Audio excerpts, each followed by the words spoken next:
Magdalene is when she loves. She's a healer when she loves. She's a keeper when she loves. Don't distress her when she loves. Blessing and keeper when she loves. She's a nourishing world generation come. Celestial appeal how you treating her. Compassion and affection moreover. Consider her when she loves. Yeah, yeah.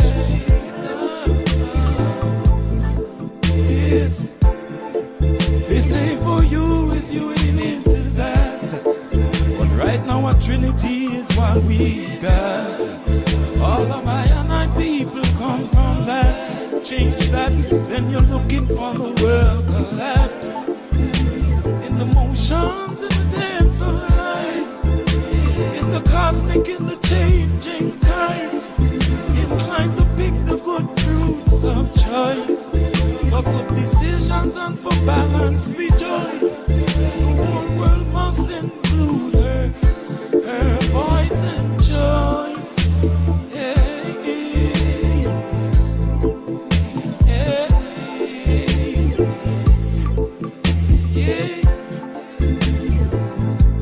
Her voice and choice.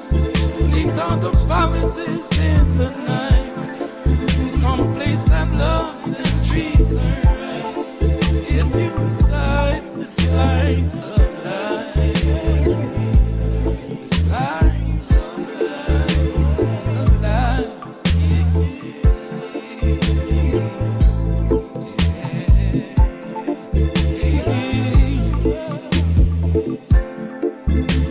anxiety for the turnaround right, watching economics in the future light. She can't be blamed, whole world same plight. 46 of chromosomes are baby size. That's just the reality every time. Oh, Selassie.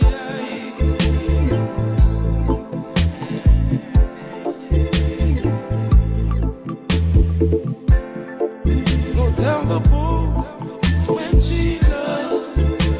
Magdalene is when she loves. She's a healer when she loves. She is a keeper when she loves. Don't distress her when she loves. Blessing and keeper when she loves. She's a nourishing world generation come. Celestial appeal how you treating her. Compassion and affection moreover. Consider her when she loves.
She definitely would love to say blessed love. Salam to each and every one. Of course, as usual, it is a joy that you could definitely join us and come and sup with us and sit with us to full joy another edition of this, the shock of the hour. The Honorable Priest Isaac here with you. Definitely a mellow mood and a groovy meditation to the fullness, I must say. And of course, definitely as usual, we have a program a packed program of information and inspiration. And I will say this is a program that is going to be informative and should inspire you in whatever meditation you have future wise, as we will be dealing with relationships and in general relationships, but eventually it will home down to the male female balanced at relationship. We'll be listening to the voice of Dr. Umar Johnson, and he will be interviewed by the sister Louise Dente from Cultural Caravan TV, and I'm sure many of you already know of Cultural Caravan TV, the award-winning, I may add, Cultural Caravan TV. And the discussion, the reasoning, I must say, definitely upful and informative again. And I'm just going to invite you to sit with me as we go through it. Of course, we will be commenting on it, and as we look at relationships on a different level. But of course, I will like to remind each and every one, especially those who are looking to partake of the essay competition. Remember once again that the lifeline for the essay competition is Friday the 28th of February. Once again, that's Friday the 28th day of February. So just touching out to all the young ones who are partaking of the essay competition. Remember again, you need to get that in by Friday the 28th day of February. And let me just repeat, I'm not going to go through the fullness. Remember, we have put a video on the YouTube giving you all the information and instruction. And remember, for sure, at least those who are in the nation, the information should be circulated even throughout your schools. And remember, you could directly contact me via the phone and the WhatsApp, and of course that is 721 3773. That's 721 3773 to get any touch-up information as it relates to such. And of course, for the international audience, the area code is 1268. Area code again is 1268, and then of course 721 3773.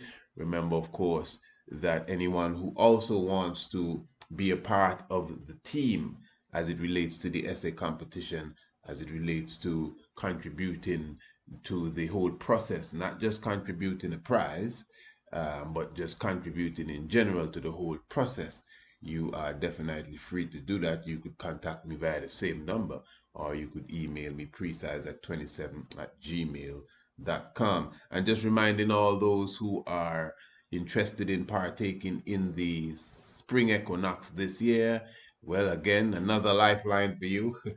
So-called deadline, that's the 1st of March, basically, to contact us and let us know for sure that you will be a part of the spring equinox coming to Wadadli, Antigua. Remember, we're talking about the double hike, evening hike, and the sunrise and the sunset hike to the Stonehenge of the Caribbean amongst the megaliths, Green Castle Hill. Remember, we have a whole 5-day of activities planned for you, well packed, well excited. I could promise you this is going to be an exciting time for you once you're coming down, up, across, wherever you may be, to join us here in Antigua from the 18th to the 22nd. What I say, the 18th to the 22nd of March 2020. Remember, by the 17th, you should be here, by the evening of the 17th, because from the morning of the 18th, the ball is going to begin to roll, with the island tour. As I said, we'll be having a wonderful lecture with our historians and our griots, which will be uplifting you and giving you a lot of information as it relates to Green Castle Hill and, of course, the history of Antigua. And at the same time, remember, you have the health lecture. I'll be giving you the astronomical class as well, and so many different things in store for you, and just the whole atmosphere, the beach. And remember, all catering, the vegan catering, breakfast, lunch, and dinner done by myself. So, and it's 5 days.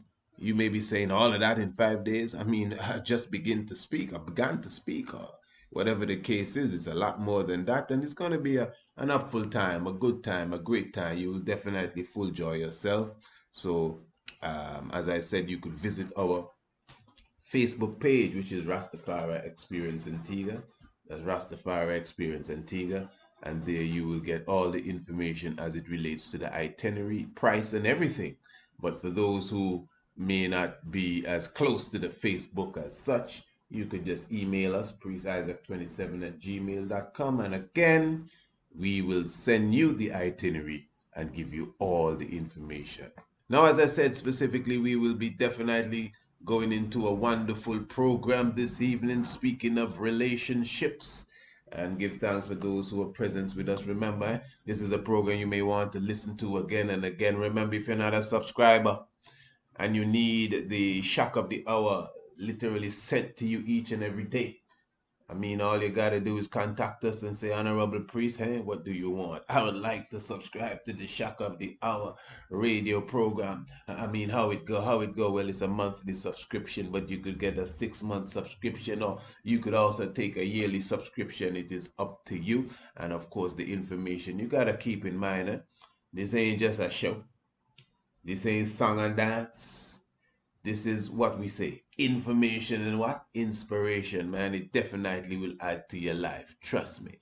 A lot of research, a lot of studying, years of studying and years of research, plus current research and studying goes into what you're getting here. A lot of vibes, a lot of energy. Yeah, the mystic vibration, shock of the hour. Trust me, and let me say for myself, I will, pass the horn, let me blow it a little bit. It's definitely worth much more, way beyond whatever an individual has to so-called pay for this. The main thing you gotta pay is to pay attention. Yeah, let's go into it. Greetings. My name is Louise Dente, and I welcome you to yet another edition of Cultural Caravan. On this edition, we're honored to be joined by Dr. Umar Abdullah Johnson. Dr. Johnson, or Dr. Umar as he's popularly known, is a nationally certified school psychologist. He has a doctorate in clinical psychology, as well as he's a blood relative of the great Frederick Douglass, the great abolitionist. He's a child therapist. He's a lecturer on Black history and culture. He's lectured on many topics, including our relationships and the impact of many different racism and psychological on our psyche. This broadcast, he will talk to us about our relationships and impact on our children, and as well as our relating to each other. Are you ready to go? Well, I am. Let's go. Dr. Umar, welcome to Cultural Caravan. Thank you. We appreciate you joining us. Please let our audience know what encouraged you to go into the field of psychology. As a young child, I was the oldest boy in my family. And as the oldest boy, I didn't have an older male sibling with whom I could converse about issues that were of importance to me. So I had decided early on in elementary school that I would be the older sibling, the big brother, to young men and women who needed someone to talk to who were not necessarily in the home. And that is my original motivation for pursuing a doctoral degree in clinical psychology. Wow. Obviously, we all know that our people, particularly here in the United States, and particularly the history, have really been through a lot through our sojourn. And one of the things that I was just also very struck by when I read your bio is the fact that you're a direct descendant to the great Frederick Douglass. Tell us about that. Yes, indeed. The first ancestor of mine to be captured in Africa and brought here to America was a black man by the name of Bailey. In 1701, he gave birth to a daughter in 1720 by the name of Selah, which happens to be my youngest daughter's name, also named after her ancestor. Selah gave birth to a daughter by the name of Jenny in 1745, and in 1774, Betsy Bailey was born. Betsy Bailey is considered the queen mother and matriarch of our family. She's the woman who Frederick Douglass writes about in all three of his narratives. She's the woman who raised him. She also raised his younger brother, whose name was Stephen. Stephen was the son of Harriet. Harriet was Frederick's mother, who had a younger sister by the name of young Betsy. And to make a long story short, both Harriet, Frederick's mom, and young Betsy, Stephen's mom, were raped by the slave master who owned our family, a European by the name of Aaron Anthony, giving birth to Frederick in 1818 and his younger brother Stephen in 1819. So they are cousins because their mothers, Harriet and Betsy, were sisters, but they're also brothers because the slave master was their father, which makes Frederick Douglass a great, great, great, great grand uncle and cousin to me. Wow, and that's a powerful lineage to be a part of, and certainly just speaks the role that obviously Brother Frederick Douglass has in our history, and definitely that direct connection to you. Tell us about today's topic as that relation to our history, our relationships, and particularly we're at a time of the year when people start to focus on our history as well as on our relationships. And one of the things as relates to, you had mentioned, and this is something that struck me, that correlation between the relationships that our children have with their parents and how it impacts on their relationships. Tell us about that. Sure. The relationship that we have with our biological parents is the blueprint for the relationship we're going to have with everyone else in our life, be it a business relationship, a personal relationship, romantic relationship, relationships with our own children. Listen. And so when those relationships are healthy, that attachment with our parents, when it is successful and healthy, then that sets the stage for us to have a subsequent amount of successful relationships in life. Listen. However, when that attachment to our mother and father is upset, disturbed, if it is imbalanced for any reason, then that can set the stage for a life full of unhealthy relationships also. You know, I know a lot of parents are probably thinking, you know, I mean, sometimes there are things that are not going well in that relationship between the mates, both mates, husband, wife, or just partnered, and their children are witnessing sometimes the disruption, the tension, and certainly that's something which we need to see. Tell us about what particularly those, when there is discord in the house, how does that particularly impact on children? Well, the discord itself plays a very significant role in how children will relate to their romantic partners when they become adults, and it also has a significant influence as to whether or not they choose to relate at all. For example, children who come from homes where there is a significant amount of marital discord, a significant amount of verbal abuse, constant arguing between their parents, tend to develop a core belief that basically says that romantic relationships are basically a waste of time, and that it may be better either to not enter into a marriage myself or simply spend my life streamlining relationships where you never actually commit to anyone and build a solid family foundation. Children who come from divorced homes tend to end up more divorced themselves. Children who come from parents who tend not to get married themselves. It's because you are taught, it is modeled before your eyes how unhealthy relationships can be. And when a child has never had the opportunity of seeing a healthy relationship, they may conclude that unhealthy relationships is pretty much the way things are going to be. What are some of the things, the major reasons, the crises that are impacting Black marriages, in addition to the baggage that we're carrying from childhood? Well, one of the biggest things when we look at the political and sociological influences on the success of Black relationships, one of the biggest things is the economic castration of Black men.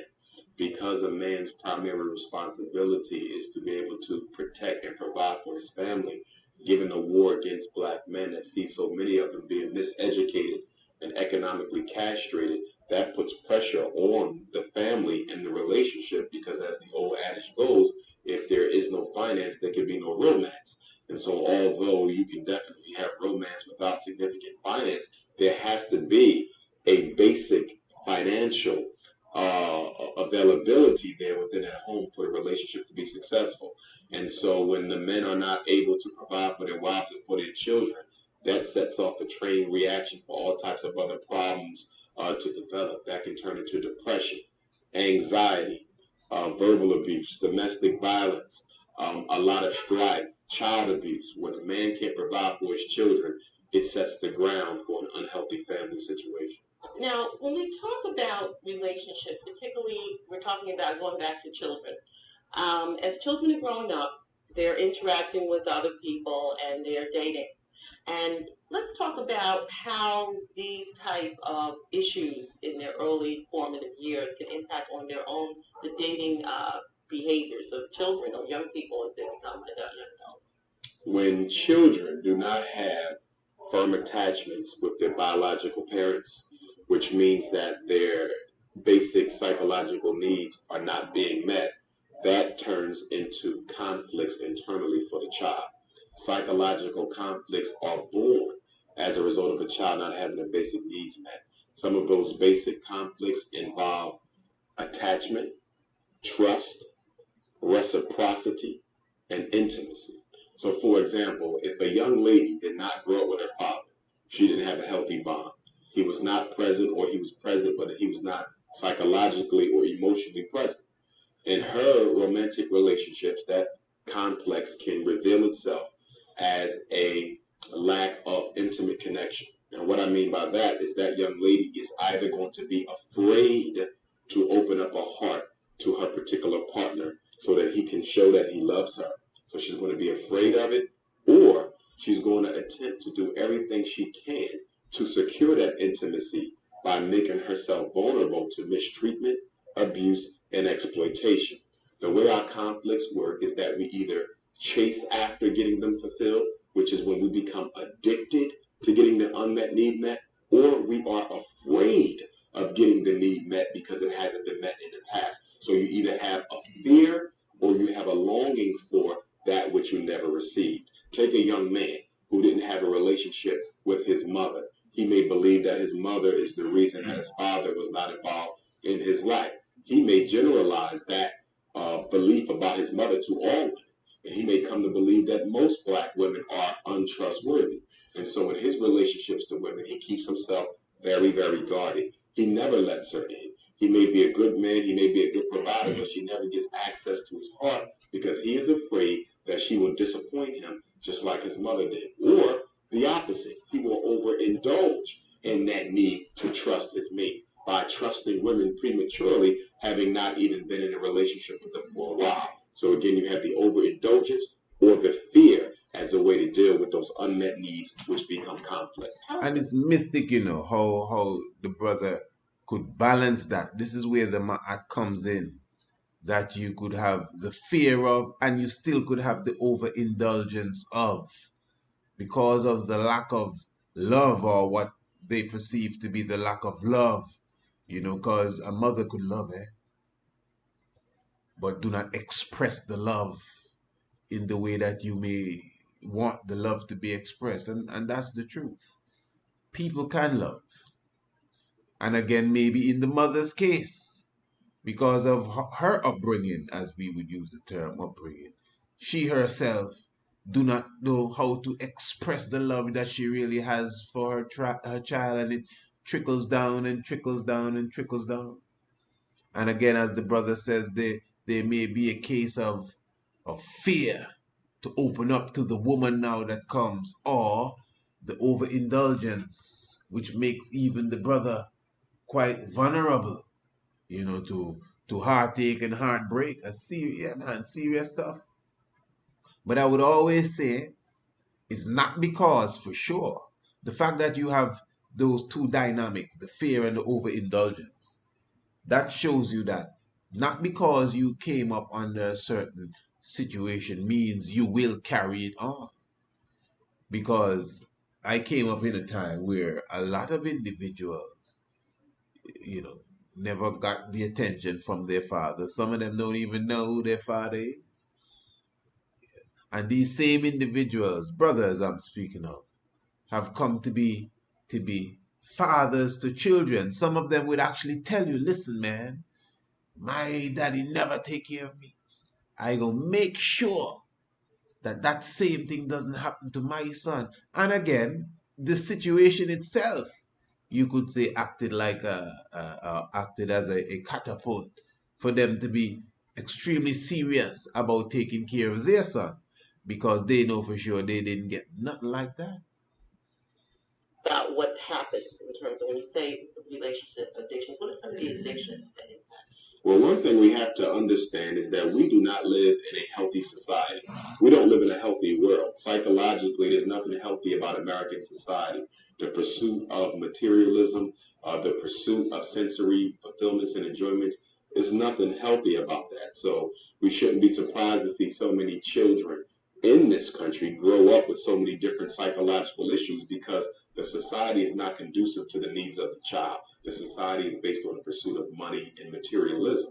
And so when you have people's emotional needs not being met as children and adults, we tend to look for pacifiers, things that we can use and indulge in that will help us fulfill our needs. And so as a result of that, we'll go to alcohol, we'll go to cigarettes, we'll go to gambling, we'll go to sex, we'll go to overeating, and we'll go to relationships. Relationships is just one of many addictions and pacifiers that people use to deal with their problems because they don't want to face their pain or don't have enough self-discipline and willpower to go into their personal issues and deal with them once and for all. So we find that men are dating women not as an end in and of itself, but as a means to escape their own issues. And I mean, that's a serious problem. If the reality of what the good doctor is saying is reality, we may overlook this or underlook it, but that could totally and is totally destroying a society, a community, and even a nation of people. Not as an end in and of itself, but as a means to escape their own issues. We find that women are dating men not as an end in and of itself, but using the man as a means of coping with their own personal pain. And this is a big reason why our relationships end prematurely, because most of them were destined to fail early anyway, because the people involved are only in them trying to get a personal need met, which means they're totally unconcerned or unconscious about the needs of their partner. So selfishness and personal agendas tend to dictate in relationships, which brings about a quick and sudden death to the relationship.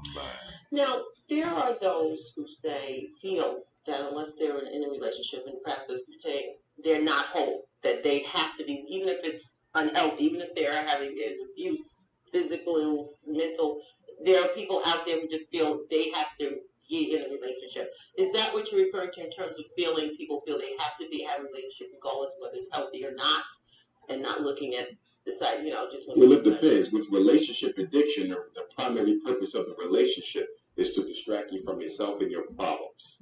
Someone who has a feeling, a longing, a belief that they should be married or in a relationship, that's natural, because we all come into this world spiritually pre-wired for marriage. Men do as do women. So the fact that we all want to get married one day, the fact that we want our relationships to work out, that's not unhealthy. What's unhealthy is when you want that relationship primarily to help you cope with your own personal problems that you really don't want to deal with. Now, you also talk about post-traumatic relationship disorder. Tell us about that. Post-traumatic relationship disorder is a derivative of post-traumatic stress disorder. We could also add into that equation post-traumatic slavery disorder. Post-traumatic relationship disorder speaks to someone coming out of a very traumatizing relationship, something that was time-consuming, resource-consuming, psychologically draining, spiritually intoxicating. When we come out of relationships, we have to have a period of healing before we go into another relationship. Man and woman, is absolutely essential that you purge yourself of the energy of that other person completely before you enter into another relationship. However, many of us don't do that. Because of our relationship addiction, we go from one relationship into the other. And when we do that, we rob the new potential partner of the opportunity to really show us who they are, because we're constantly judging them based on fears and experiences that we underwent in a previous relationship. And I think that is so important that I'm actually going to replay that comment there again. But this is something that I think everyone should penetrate on. So we grow up in a society now. How this interview began, you could see it began in the home. It began with the child. It began with the young one observing, the way that they are coming up as it relates to the family structure. You see, a lot of us are not aware, of the reality that children do not really do what we say. Children basically do what they see. I mean, in the long run, they will do what you say at the moment. But if you are trying to mold your child, your son and your daughter, the environment must be such that they can imitate. And even when the environment is not there, you have to have a program that is set to show them, listen, man, this is where we are lacking, but this is not how it's supposed to be. This is the real thing. This is the real deal. You really got to deal with them. And the whole conversation evolved now into mature relationships, to the point that the brother now is speaking about ones who have separated relationship wise and without detoxifying themselves. That's so important. Without cleansing themselves and putting space and time between relationships, they just jump into something else. And that could be and is dangerous. And the way that the brother is explaining it is, I think, quite well done. Well done. Traumatic relationship disorder speaks to someone coming out of a very traumatizing relationship, something that was time consuming, resource consuming, psychologically draining, spiritually intoxicating. When we come out of relationships, we have to have a period of healing before we go into another relationship. Man and woman, is absolutely essential that you purge yourself of the energy of that other person completely before you enter into another relationship. However, many of us don't do that. Because of our relationship addiction, we go from one relationship into the other. And when we do that, we rob the new potential partner of the opportunity to really show us who they are, because we're constantly judging them based on fears and experiences that we underwent in a previous relationship. So someone who may have been a perfect companion, a perfect wife, a perfect husband, is now being rejected, mistreated, exploited, and dejected because we haven't healed from the previous relationship. And so we're judging our current partner on the mistakes of the previous one. And we're making assumptions about their behavior that are incorrect because we are so afraid and anxious that they're going to turn into the person that we were last with, that we never give them a fair chance in the relationship. But let's look at, you talk also about maladaptive types of male and female relationship personalities. When you talk about that in relationship, did you say those, what does that mean? What is that when we talk about the different types of? Well, I found in my work that there's 6 types of unhealthy female relationship personalities and 6 types of unhealthy male relationship personalities. With the male, those 6 types, I call them the pimp, the predator, the couch potato. You also have the impregnator, the professional. Okay, and then you also have the you have the pimp, and you also have the predator, and you have the couch potato, the professional, the impregnator, and then you have the men who is all about sexually abusing a woman, okay, using them for their sexual resources. And so with the pimp, you have a man who just wants to use a woman for her financial benefits. He's the man who wants to live off a woman financially, her car, her credit cards, her house, her money. He's just interested in using her to take care of him. Okay, that is the pimp. And then you also have the predator. This is the man who's domestically abusive. He knows how to psychologically isolate his women by making them dependent upon him. And then he begins to verbally abuse them. And that verbal abuse turns into physical abuse. And it can turn very deadly because, as we know, the increase of black men killing their women is slowly on the incline. You have the impregnator. This is the man who lays a lot of eggs but doesn't necessarily take care of his children. You have the professional. This is the man who misleads women about how together his life really is when it isn't, leading her to believe that he has everything going on when he may in fact have nothing going on. You have the couch potato, which is the man who was raised by his mother to basically live off of his women.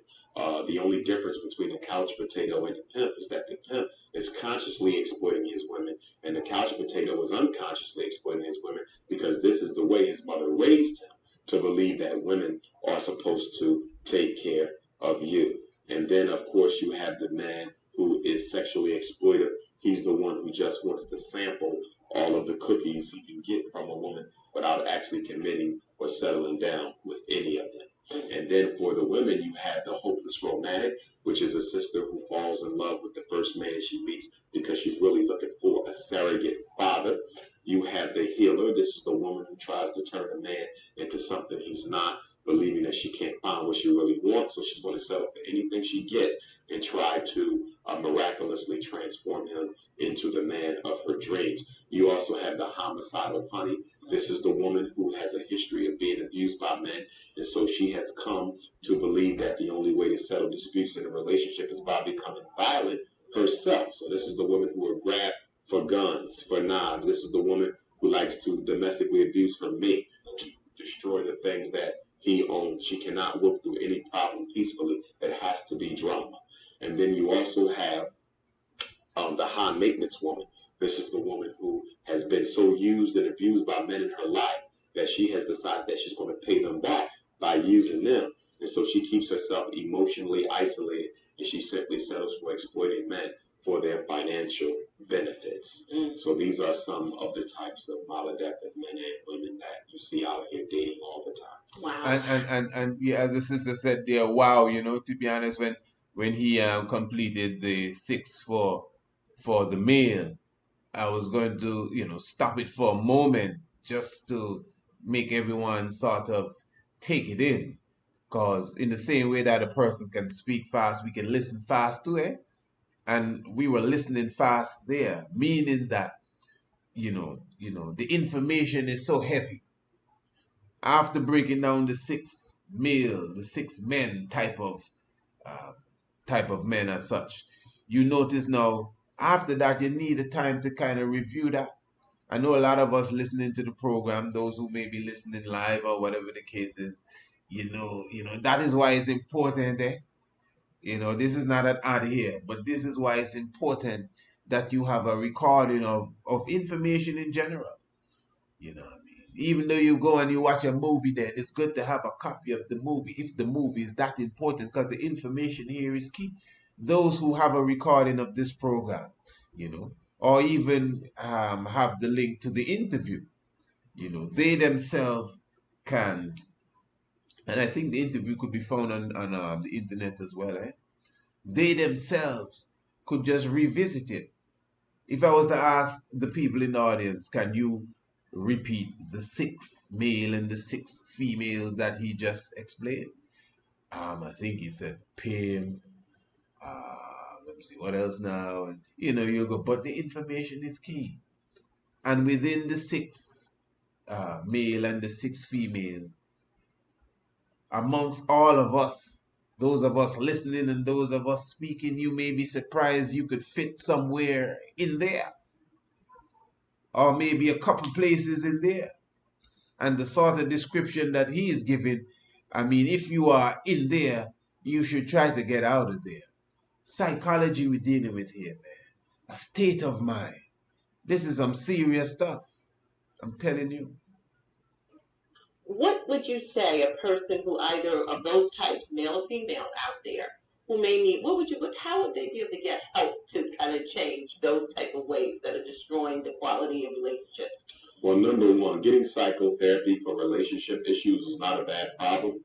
What we find in therapy is that a lot of times people are not successful in their relationships with other people is because they don't first have a relationship with themselves. Yeah. And so in order to have a happy and healthy romantic attachment with another person, you got to have a happy and healthy attachment to yourself. And many of us don't like ourselves. And we're trying to find somebody else who will like us because we don't like ourselves. So first, you have to work on you. Go ahead. If you're not happy, you can't have a happy relationship. You're going to pollute that relationship with your own individual psychological poison. So I think sometimes we go into relationships in denial, failing to realize that I'm looking to get from somebody else that I haven't given to myself. For example, you hear a lot of people say, I want somebody who can make me happy. When I hear people say that, I automatically know that they haven't done a good job making themselves happy. Because if you had already made yourself happy, you wouldn't be looking for it because you already have it. Exactly. So you're trying to give a responsibility to someone else that is yours. It's not fair. And the reason it's not fair is because nobody outside of you can make you happy. Happiness is a state of mind. It is an internally generated emotion. And if you want to be happy, you have to make yourself happy. No one on earth can make you happy. But let's talk about those who are in relationships, who are couples, who may be looking at this broadcast and saying, wow, we have some of those issues. How could couples basically work through this process together if they know that they're running into roadblocks and having the constant arguing and the fighting due to outside situation, economy, or internal, or more? Well, first, I would say that we shouldn't be so quick to give up on our relationships if we chose the partner for healthy reasons. There's going to be issues in marriages. You simply have to work through them. So the first question that a person wants to ask themselves is, can you remain with the person you are with for the rest of your life until the day you die as they are? One of our problems is we think we can change people. A lot of people get into relationships and marriage being content with 50% of their partner's personality, but they're not content with the other 50. But they believe that they can slowly get them to change who they are.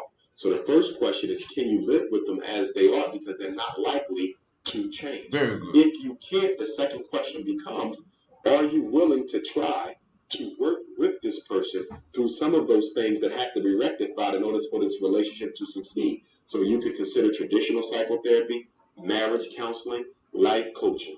Give it a chance. Now, sometimes we find that we got with this person for totally unhealthy reasons. They were not the right person for us. We simply was looking for somebody to love us, or we wanted to get out of our parents' home, or whatever the situation was. And if that's the case, if you feel that this was just totally a unhealthy situation from the very beginning, then you may have to terminate. But I would caution people against premature termination, and I would encourage them to work through it. Get some professional help. It's amazing the amount of African Americans who have relationship issues who don't want to get professional help. Now, if you're in a relationship with somebody and you want to get professional help and they don't want it, now you have grounds to discontinue the relationship because you're willing to try and they're not, and you can't get anywhere with that.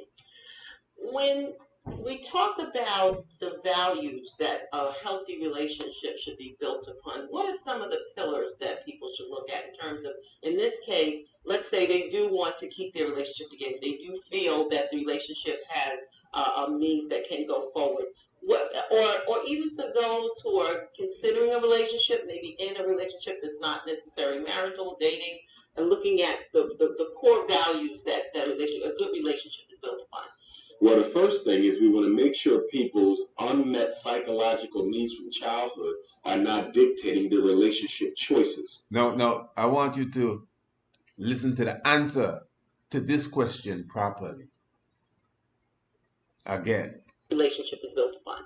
Well, the first thing is we want to make sure people's unmet psychological needs from childhood are not dictating their relationship choices. You get it?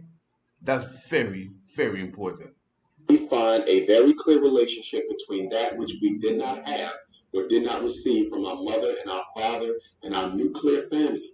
We see a definite relationship between those unmet needs and who we are choosing to be. So you want to make sure that you are choosing your partners consciously and not unconsciously with your inner child. And we all have an inner child. That child that you grew up as still lives with you, inside of you, and that child is still looking for the needs to get met, and that child does not base its decisions on rational thought processes. That decisions of the unmet needs of that inner child is based on what I need.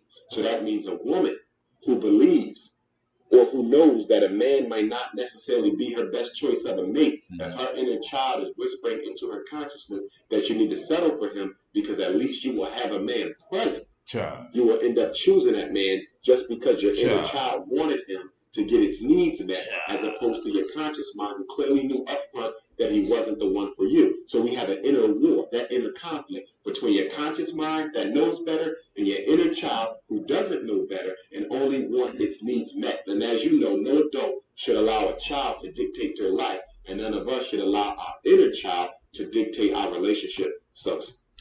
Dangerous. Hey, well said, brother.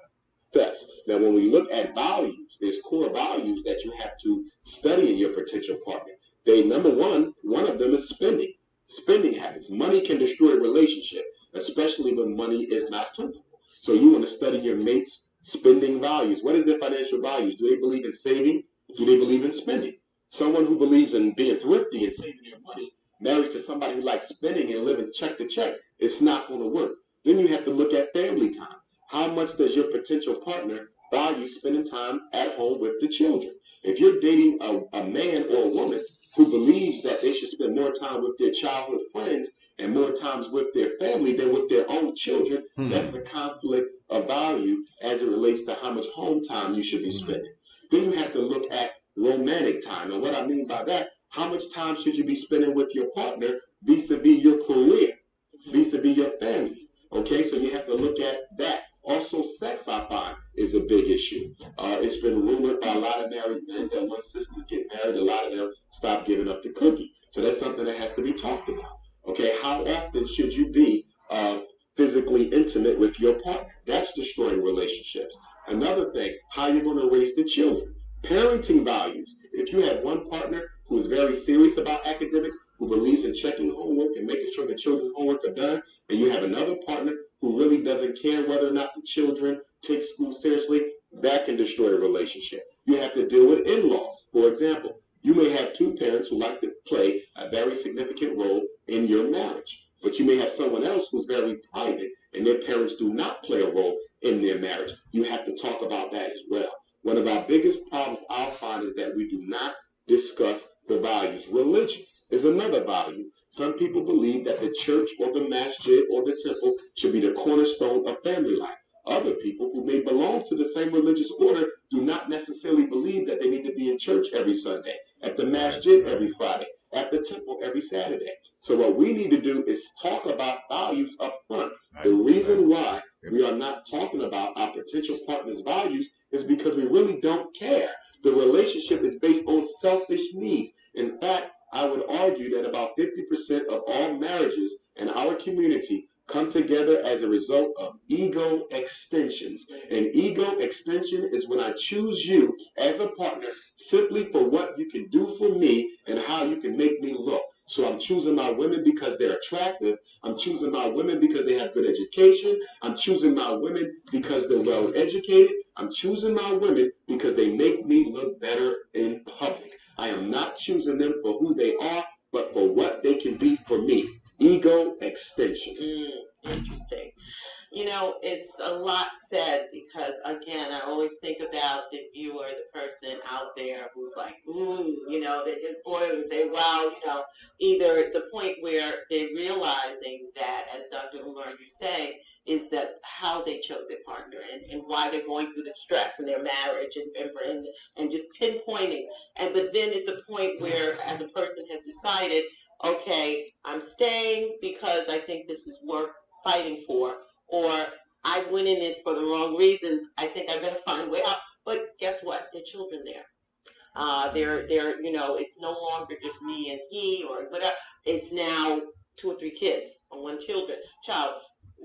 At one point, we did have an extended family where even if the male wasn't there, there was the brother of the woman or the sister of the husband, or the, you know, that there was someone who can support you even if one may, for whatever reason, there was a separation. We don't have that type of bond anymore. That's dead. What do we say, particularly in situations where there are people, sisters who are raising children on their own, brothers who may also be raising children on their own? What can we do to ensure that the children who might be in a situation where there's not, you know, because of these issues, what can we do to support to ensure our children don't have the same effect of issues that we may be having? Well, number one, you have to watch the way that you model appropriate or inappropriate behavior in the home. Most of our children learn how to lead unhealthy relationship lives by watching their parents. For example, the woman who hangs around as the victim in a domestically abusive relationship, her daughter is watching that. And by watching that, that young lady she's likely to develop a core belief that says it's okay to be abused by men. So she's more likely to accept it herself because mom did.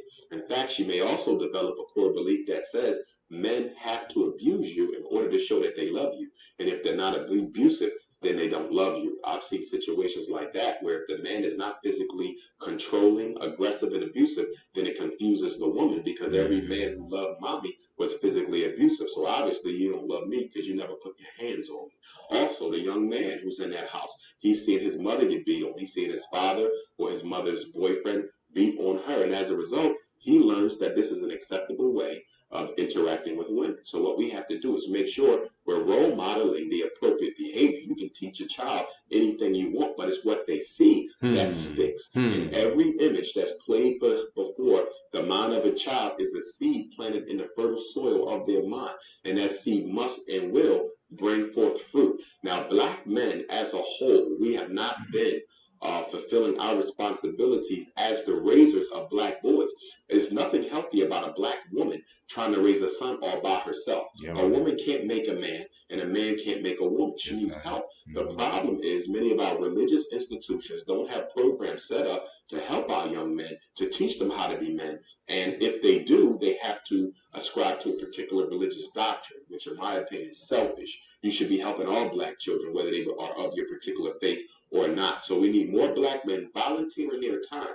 Unfortunately, too many black men who are out there helping our young men only do it because they're being subsidized through grants, through the local, federal, and state governments, or through white philanthropy. We have to start being a little bit more caring and a little bit more volunteering with our young men, because no one's going to save them but us. And when sisters are out there raising boys all by themselves, we shouldn't blame the sister for not being able to do a good job. We should blame all the black men in that neighborhood who see us struggling and don't reach out to help. And you see, abuse is a serious thing. But let me hear this piece, and this is some of the things that some sisters have said. Those sisters who are out there who are looking for healthy relationships, who are looking for men who they feel married, what are and the perception that there may be a shortage of marriageable black men. This is touching. What do you say to that, to those sisters out there who are interested in finding but are having some challenges and so forth? Well, one thing I would tell them to be patient and don't be too pessimistic about the opportunities that are out there. Although in America right now, I believe we have a ratio of 1 black man to every 12 black women. Wow. Despite that, you have to recognize that not all of those 12 women per man is going to be someone that the man is interested in. Listen. Just like we have a lot of men who are into the wrong things, we have a lot of women who are into the wrong things. So when you take away our sisters who are of different sexual persuasions, and when you take away our sisters who may not really want much in life, or those who are overcome with their own personal issues, you're only looking at a ratio of maybe 1 to 3 or 1 to 4. So it's really not that bad of a situation. However, the black community does have to be proactive. And what I mean by that, we do have to deal with the lack of available men out here. One of the reasons why sisterhood is at such a low level in the black community is because women are competing for the low pool of available black men. And so women are no longer as close with one another as they used to be, because they all know it's not enough to go around. So sisterhood has become a competition to find a man before your friend does, or before your sister does, before your cousin does, before your next door neighbor does. And so we're going to have to begin to dialogue about how to solve this problem. I'm not necessarily saying that we all have to go or consider polygamous arrangements, but the truth of the matter is, in black America, as in America as a whole, you have an undercover de facto polygamy that's operating in our community that is not serving the needs of the women or the children, and something needs to be done about it. Polygamy is a very scary word, because many of us, through our indoctrination here in the United States, have gotten away from traditional forms of African marriage, and we're totally in love with the European monogamy that we have been raised on. However, there's nothing monogamous about the black community, and we need to accept that, stop living in denial, and make brothers who do practice that form of marriage accountable to the women involved. Because unfortunately, because they're not accountable, and because women love living in denial, a lot of them are being exploited and taken advantage of. Well, I would say that again now, abuse, this is what I want to get to, and of course in the interest of time. Abuse is a very serious thing. And one thing that came up in this interview as it relates to the extended family, that is what really touched me. When the sister was, asking Brother Umar, his ideas as it relates to before time, or in the earlier days, we used to have not just the father and the mother, but the grandparents and the uncles and the aunts, and although it may not have been in the exact same house, in some cases it was, but it was in the same area, the same community. That village mentality that has always been with us even after the enslavement period. And the enslavement period must be brought into the discussion as well. Because all that the good doctor has been speaking of here, you cannot separate the enslavement period from this. I made a mention earlier of some of us as brothers who never got the love from our father. And I don't mean me personally, because this is something you would hear me speak of every now and again, that I got the love from my father, for sure. And that is something I'm ever grateful and thankful for. But of course, some of us never even knew who our fathers were.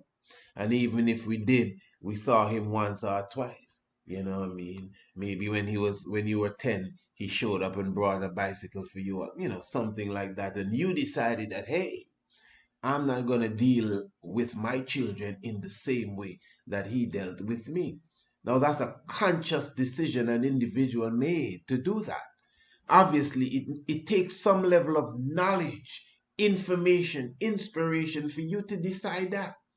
Now, listen, for example, this program that we are doing now, somebody who may have been affected in that exact way by their parent, whether it be father, mother, or even in a relationship, who already decided that they're going down a certain path because of their experience. After getting the knowledge tonight, this information, they may say, hey, for real, the old man never really take care of me now, but boy, after listening to this program, boy, after reading this book, boy, I went to a lecture a few nights ago and the brother was saying a certain thing, and whatever the case is, knowledge and information changes people. And because of the information you received tonight from this program, or from the interview, or from a book you read on the same subject, you decided that, hey, man, I cannot do the same thing to my children that my father did to me. I didn't know better, I did not know better, but I know better now. So I'm saying the same way that you could rise out of that ignorance is the same way that we were beaten into that ignorance. Oh yeah, whether you like it or not. I know some of you saying, oh, you want to bring slavery into everything. No, I didn't bring slavery into everything. It's not everything it's in. But a lot of what we're into came directly out of that. Even the way we abuse our children, so-called punishment, that's abuse. It comes out of that same thing. That's why a lot of us refuse to lay a hand on our children. You understand? Even the way that a man would beat a woman sometimes is the same reaction coming out of the enslavement period. Remember, slavery is a lot of beating and kicking and hanging and all kind of thing. So the psychology is heavy. And you cannot run from it. It will trickle down even into relationships. In fact, everything is relationship. And of course, as a scholar, as a researcher, as a historian, you could also see how history itself, politics, geopolitics, post-slavery politics in the Caribbean and even further afield, how it also affects the family, education, opportunity, how it affects the family. So our family has been affected from the time we were stripped from our motherland up to this very time. You think it's easy? How you think we used to look at each other in the days when the master could just kick down your door and grab your little daughter from out the house? And you as the father there and the mother there, and you as the father, you really can't do nothing. And then rape the daughter in front of you and throw her back in front of, inside of the house, and then go on their merry way. Your wife, how is your wife going to look at you? Yeah, she may understand the situation. Yeah, she knows that we are in a very tight situation. Yes, she understand her mother and her papi came directly from Africa. And she worked from sunrise to sunset every day in the cotton field, cane field, and she's been whipped and she's been raped too. But her little baby, her little 10-year-old little Sarah, whatever the case is, and you now as a big, strong black man, yeah, you get your whipping too, you get your licks too. But now crunch time is here. And master comes in with 2 extra field hands in the middle of the night and takes our little girl and rapes her in front of us. And you could do nothing about that. Trust me, no matter what you're going through, the depths of slavery, once that happens, your wife is not going to see you as her knight in shining armor anymore. You're no longer a hero to her, you know. It would have been better if you had died on the spot trying to defend your little daughter. Even if she got raped afterwards, even she would respect you more when she comes of age. And that's the truth. That's why there is a time to live, eh?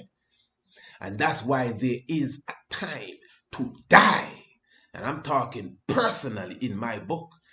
I mean, because I could understand that. I don't know how on earth you could do that to me. I don't know. I hear people tell stories about the man was tied down in a chair. I don't mean slavery time. I mean now. People coming into people's house and tying you down and raping your wife in front of you. I don't know how they could do that to me.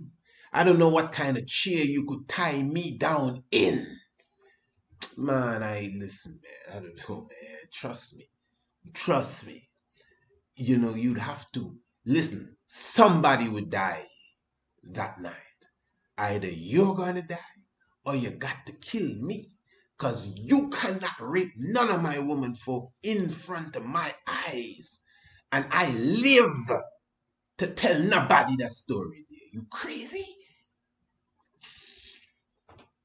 So I'm just trying to show you that it breaks the spirit of the whole family. Even from that time of slavery. You understand? Even unto this modern day.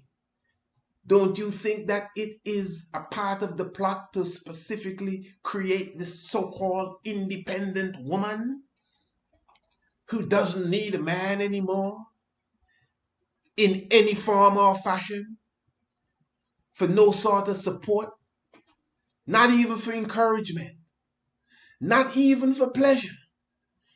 She's making enough money she could buy a whole set of toys to keep herself satisfied. This is where it has gone, man. So you don't think that has anything to do with the disruption in our society in general, as it has to do with the family, the household, and relationships? Well, if you don't think so, look again. Personally, I'm an individual. I lean to the whole concept of sacred mates, you know, twin flames.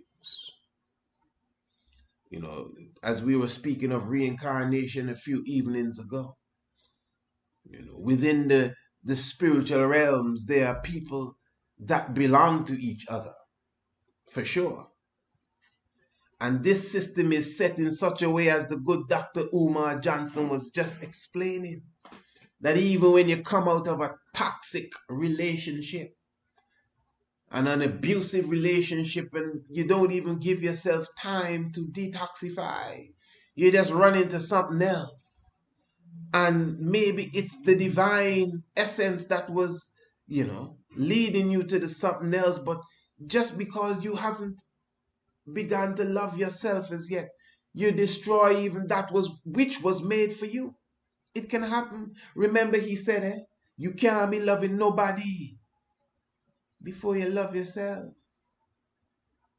So it's very important to learn to love yourself. Check for yourself, man. Check for your inner self, both male and female. Make yourself happy. That is why, again, the reincarnation program was key. When a person knows who they are, a lot of the external confusion cannot trouble you because you know who you are. You know your destiny. You know what you're going for. And anybody that come around you better be worthy of you. Nah, man, this ain't no, we don't want no second best here. Nah.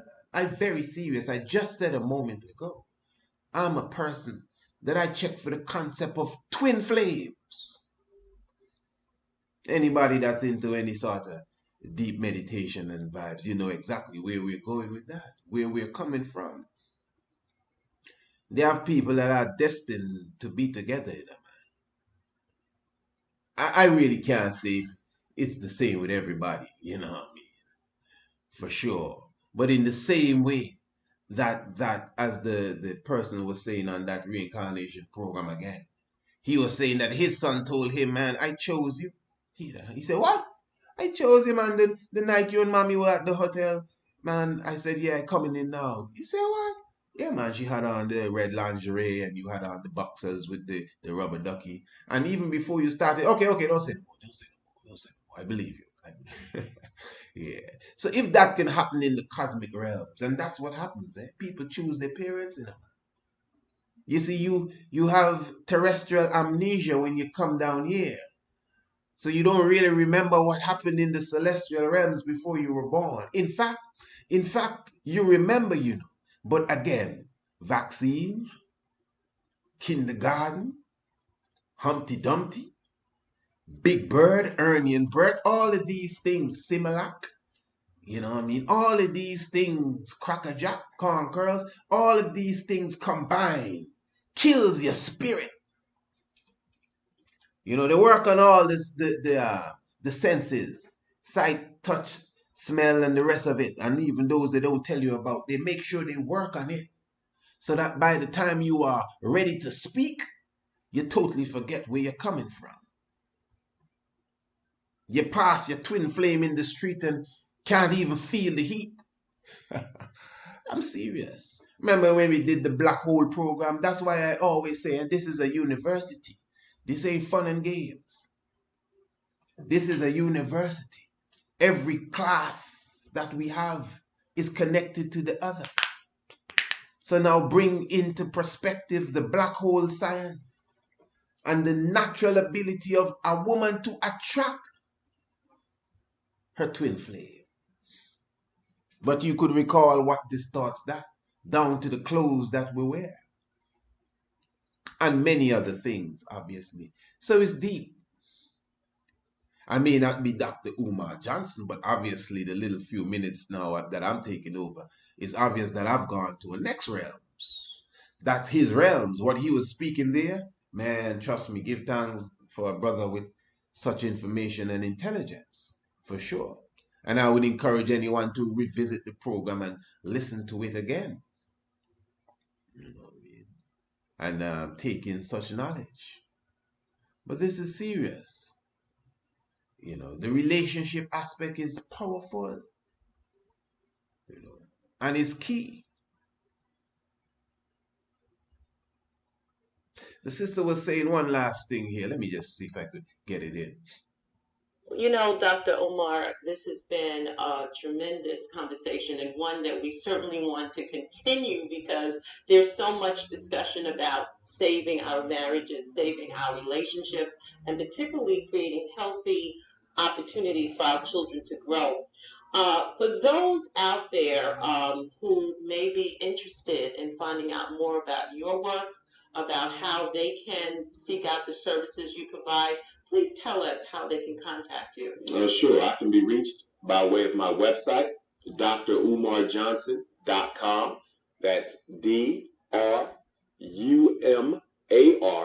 Johnson.com. drumarjohnson.com. You can also follow me on Facebook and on Twitter as Dr. Umar Ifatunde, which is my Yoruba name, IFATUNDE.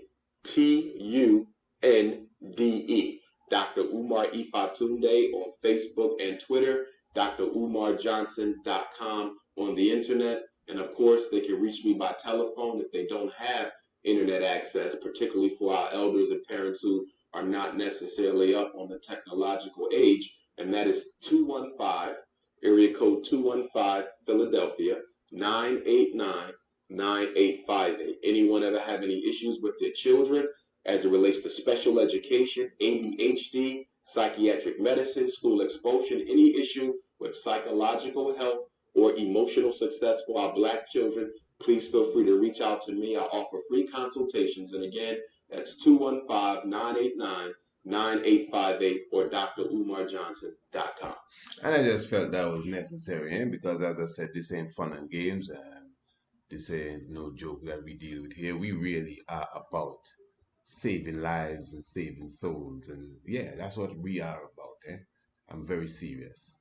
So for all those who are onlookers and observers, just so that you be clear what you're looking on and what you're observing is a continuation of the work of our ancestors.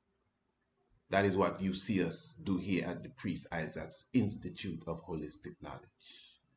Myself, my son and my daughter, we are the members of the Priest Isaac's Institute of Holistic Knowledge. And our mission is to uplift the spirits and the thoughts. The psychological enslavement must come to an end. And we do it through information and inspiration, to books, to videos, to poetry, and many other things. Rastafari Experience Antigua, established between myself and other associates, specifically for the restoration of the Green Castle Hill, which within itself is a battle all by itself. So I'm telling you, my brothers and sisters, this is exactly what we are portraying and expressing to the world. This program that has just gone here is one that I fully have, full joyed. And it's a program that, touches the heart, because it's something that we all think that we are masters of, and we're all into some level of relationship, and yet still not even conscious of how the relationship is connected to reality, the cosmics, and real time.